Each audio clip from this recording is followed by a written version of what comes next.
Empire.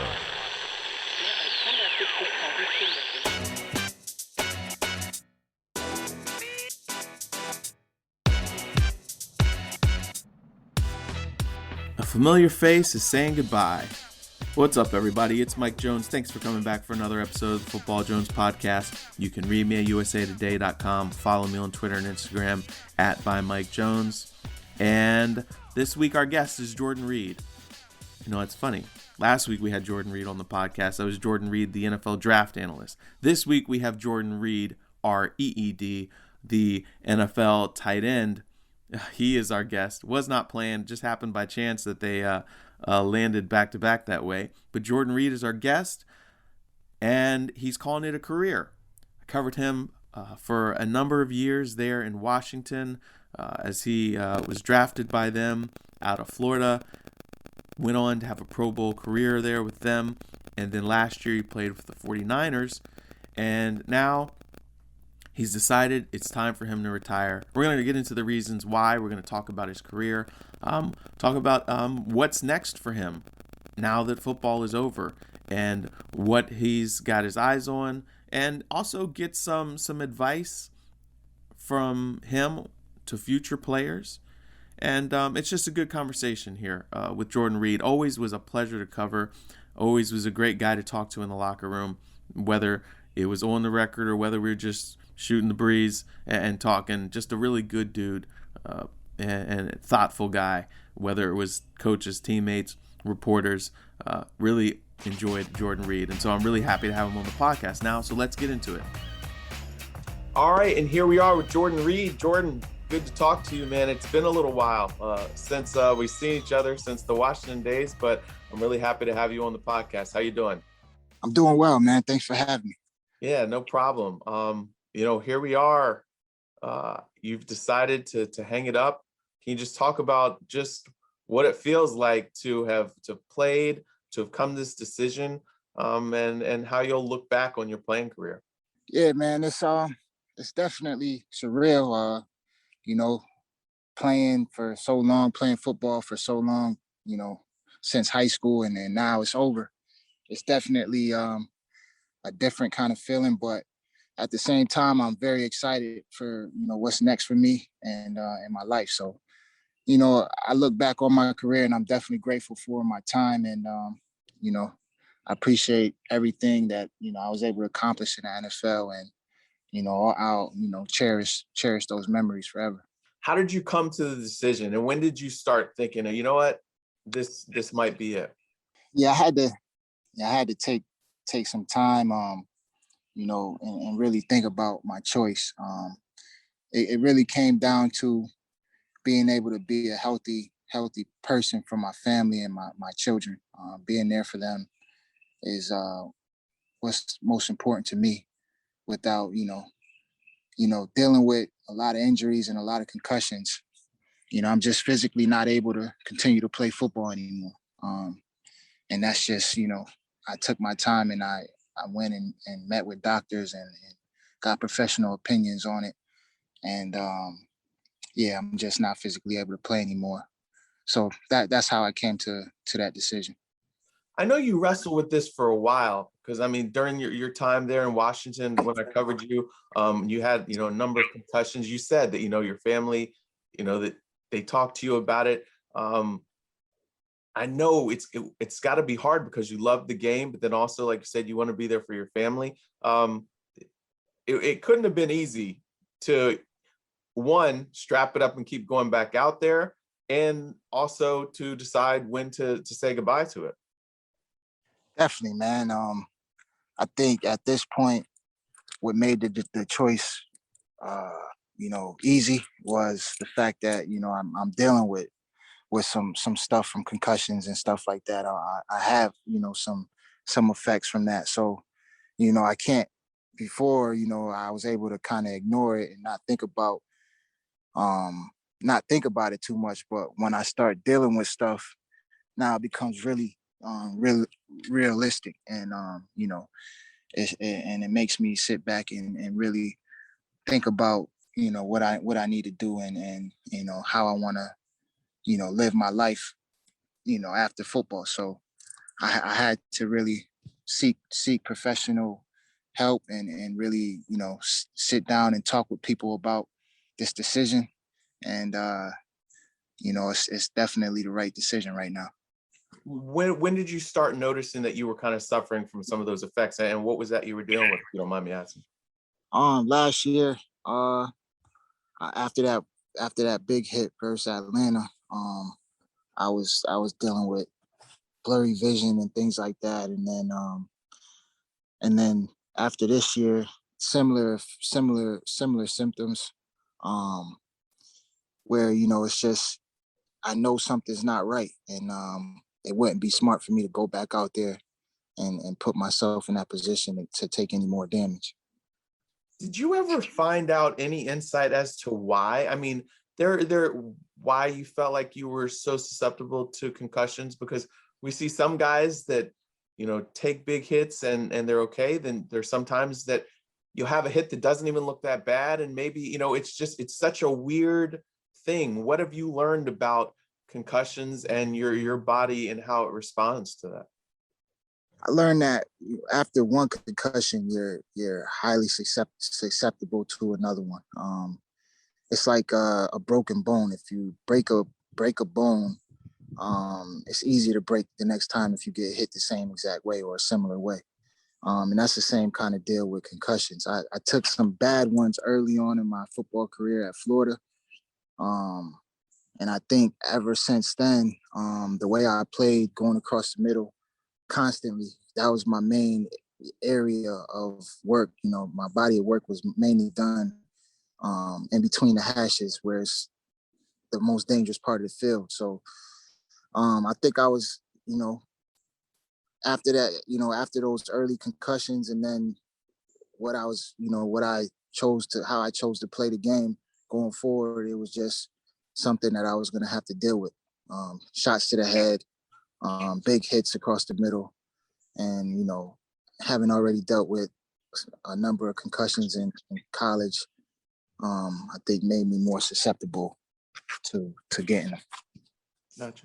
When you look back at your time during that, I know that everybody was continuing, they were still learning about concussions. Do you feel like if you had played maybe 5 years later than what you had, do you think that maybe the protocols and things like that maybe would have prevented you from dealing with concussions as much as you did? Definitely, I think even playing last year was definitely a different kind of atmosphere than what I played in earlier in my career, with just people being more aware of helmet to helmet hits, and having it be a stricter and more looked at rule, and just all the attention on it made it so that guys were not really targeting for the head and really cognizant of how they were hitting you and stuff like that. So I noticed it last year, not really getting hit in the head much. Mhm. So I feel like, if I was to start around this time, I probably would have dealt with a lot less concussions based off how the game is being played differently now because of the rules. And do you find that coaches and trainers were more understanding as knowledge of, because, I mean, back like, when we were young, it was like, hey, shake it off, get back out there, um, did you notice the change in their mentalities when athletes such as yourself suffer concussions? Definitely, I think people are more aware and take the side effects a lot more seriously now, because you hear and you see all the different stories and all the horror stories of what can happen with traumatic brain injuries. So, yeah, I think people are a lot more aware of it now, and they take it a lot more seriously than they have in the past. Gotcha. Now I know you have kids. Do you have any sons? Nah, I don't have any sons. Okay. If 3 daughters. Okay, 3 daughters. Good Yeah, boy. Man, I tell you, I've got one and she's got me wrapped around her finger. I can't imagine 3 girls. yeah, I'm wrapped around all of them for sure. That's great. Now, say you did have a son and he wanted to play football. Would you let him? What kind of advice would you give him? I would I would by the time he would be ready to play football, it would be 10, 15 years from now. So I think the game will keep on evolving and becoming safer. So maybe I'd let him play, but I would definitely have to really see how, how things have changed. But as it stands now, I probably wouldn't let him play because it's dangerous, and I've dealt with. I wouldn't want him to deal with what I have to deal with. So I wouldn't let him play at this point. Now, we talk about the way your time ended in Washington? When you sign with the team, lots of times guys anticipate being there their whole career. But obviously you wanted to keep playing. What was that decision like to keep on playing another year and not end your career with Washington? I definitely wanted to end my career with Washington, man. That was my goal and it was a dream of mine to do. And it just didn't happen like that because, I had that bad injury and, I wasn't able to play, and I totally understand their decision on why they released me and things like that. And so, I just kind of still had a hunger to play, and I wanted to see. I was confused, honestly. I didn't really know if it was my time was over or if I should just keep trying or not. Mm-hmm. So I said, I'm gonna give it one more chance and see if this is the path that God has for me, and if this is what I'm supposed to continue to do. And I think, when I went to San Fran and I had some success early on in the season, and then had to deal with another injury and another setback, I was pretty much. I was pretty much considering to keep playing after this last season with San Fran.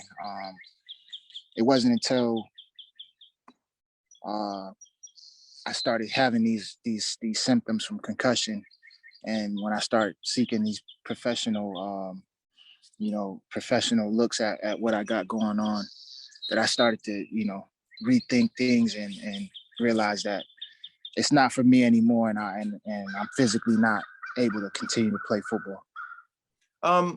What was it about San Francisco? Was it the fact that you had familiarity with Kyle Shanahan, with John Embry, that made that a good fit for you there? You had your buddy Trent Williams was there. Definitely, man, and they were one of the teams that gave me a look and gave me an opportunity to play again, and it was definitely appealing to go to San Fran with such a great team, and them having been in the Super Bowl the year before. I really felt like, it would give me an opportunity to play for the Super Bowl. And that was definitely a big draw for me. So that, and then, Trent going there, Kyle being there, and playing alongside George Kittle, Jimmy Garoppolo. So, they had a number of appealing things for me to want to play for them, for sure. So, you said you had thought about playing some more, but then, when you started having the symptoms, was that after the season that you really started noticing it? Yeah. Okay. Yeah, it was afterwards, and kind of tried to ignore it, but I went in and saw some professionals, and got some real professional opinions on what I'm dealing with, and pretty much they told me I shouldn't play anymore based off, what I got going on. Gotcha.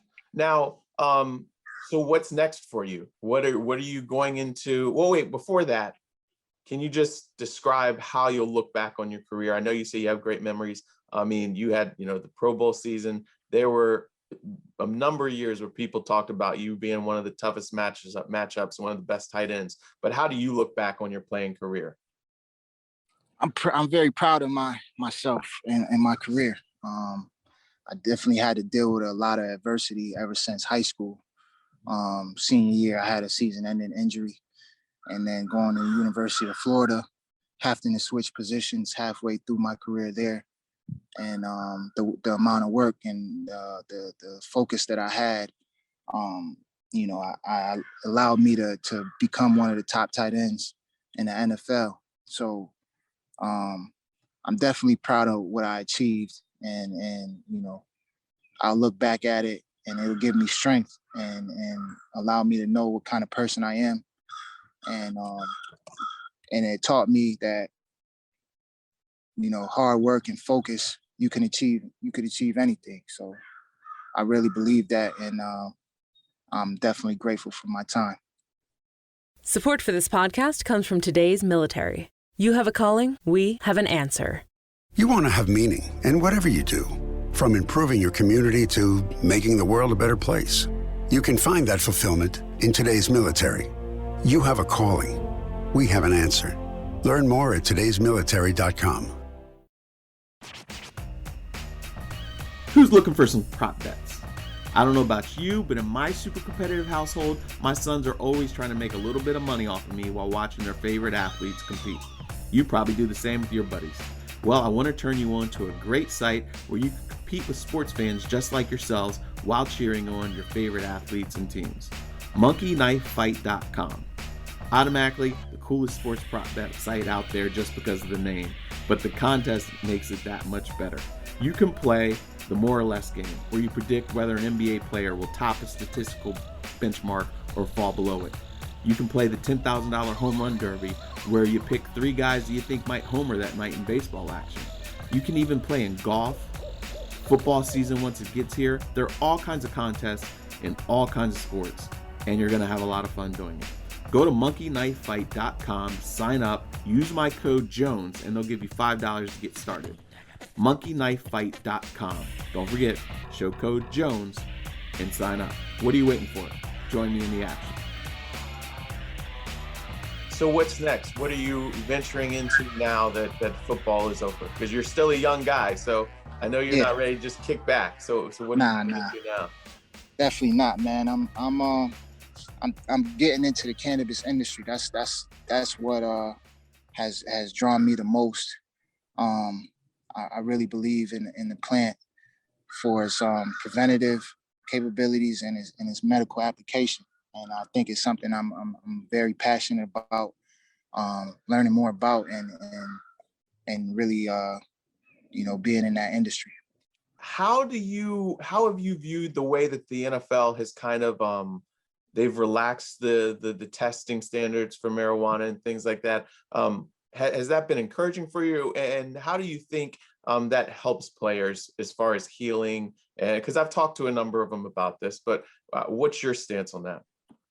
Yeah, it definitely is encouraging to see that they loosened up and are starting to become more open to the idea of guys using cannabis and CBD in particular for pain management and other benefits of the plant. So I think as time goes on and cannabis is not a federal stage 1 drug anymore, then it'll open up more research on the plant to really find out how to use it correctly and what it and really bring out all the benefits that it can have. So I think once that happens, it's going to be more widely accepted for sure. Now, some guys have told me that it actually has helped their concussion symptoms heal that much quicker. Have you had any experience with that? Definitely, for sure. I used it when I had injuries, surgeries, concussions, and I always chose cannabis over opiates because I feel like obviously opioids are very dangerous and addicting and can lead to some really bad things. So I always chose to use cannabis when I'm dealing with high amounts of pain, and I found that it was very effective for me, and never made me rely on it and never gave me a habit. I always used it when I wanted to, and I always felt comfortable using it. And then as I've been dealing with some of the stuff that I got going now, I started doing my own research on cannabis and how it can be a preventative for neurodegenerative diseases. And I've been looking at some of the top researchers who are allowed to research it in different countries. And the stuff they're saying is that it definitely can be a protective against some of these brain diseases that can come from traumatic brain injuries. So I think that's one of the reasons why I'm so passionate about being a part of the industry, is because I want to be a part of bringing out the true benefits of cannabis, and I want to be someone who could tell you the proper way to use it, and get the most and get the most benefits from it. What is your education process like? How do you learn? Who do you go to? Who is helping you expand your knowledge of this? I study some of the papers online, some of the research papers that they publish. I go back and I study it, and I read about it, and it's a lot of information out there right now about how cannabis can be protective against neurodegenerative diseases, and also is also effective in pain management and a number of other diseases out there. So I go there, and then I'm looking to at this next stage in my career, I'm really looking to partner up with some of those experts in the field, and be able to be a part of that research and development for sure. Is there any particular company that you're working with yet, or are you still investigating what you want to partner up with? Yeah, right now I have a few opportunities, and getting everything in order, and figuring out what's the best path and the best partnership to really get achieve what I want to achieve. I'm definitely grateful for the opportunity, and some of these partnerships out there that are on the table. And I'm just trying to find the best route for sure. Now we know Ricky Williams has been passionate about this. I know Gronk, when he was during his time off, was doing research on that. Have you any other NFL guys that you've talked to about this that you're working with as you continue to study and expand? No, I haven't. I haven't reached out to any players or ex-players at this point, but I definitely think that's something I'll be open to for sure. I know we all deal with similar things, and a lot of us see the benefits of cannabis. So I definitely would be open to reach out and possibly partner with other athletes. Good deal. So I wanted to also ask you, because I'm kind of in the shoes, and wanted to ask you being part of the Jordan brand, what is your favorite? You always would wear some pretty cool cleats. What was your favorite rendition of the Jordans in a cleat version? Gotta think back a little bit. I would have to say the 13s. I had some all maroon 13s with the yellow bottoms. Yeah, those are one of my favorite ones. Those was dope. All leather, real comfortable, and I love those. Now, when you would get those, would they show you a couple mock-ups, or how did that work? How did you pick the design for the shoes you wanted to wear?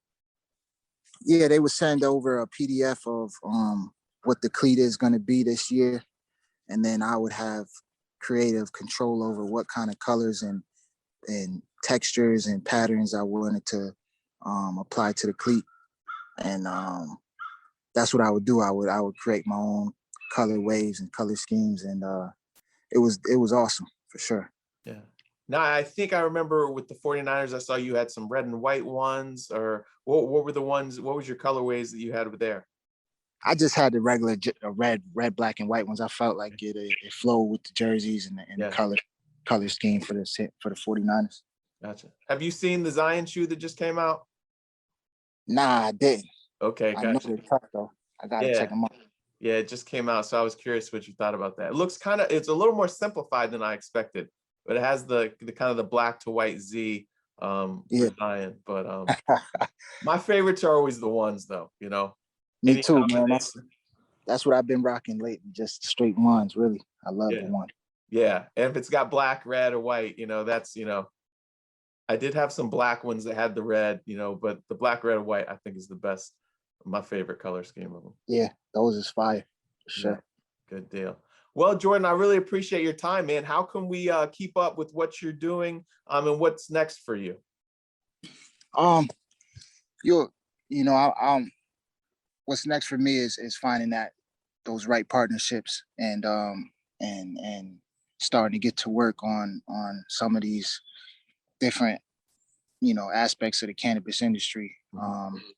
So that's what's next for me, and that's what I'm focused on doing. And you'll hear about it. It'll be out there, and you'll see me doing big things in the cannabis industry soon, man.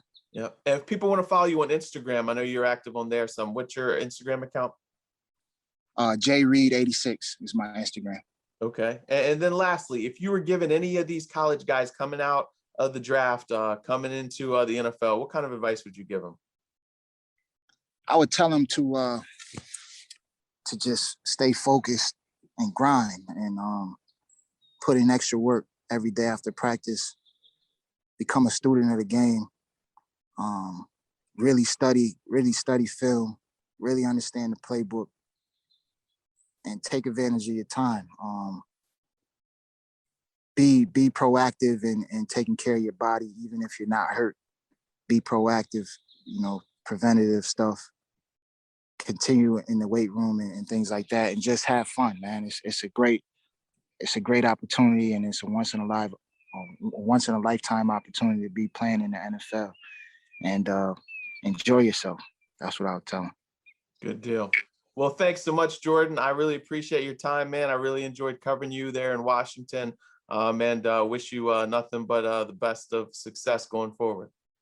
Thanks a lot, Mike. It was great seeing you, man.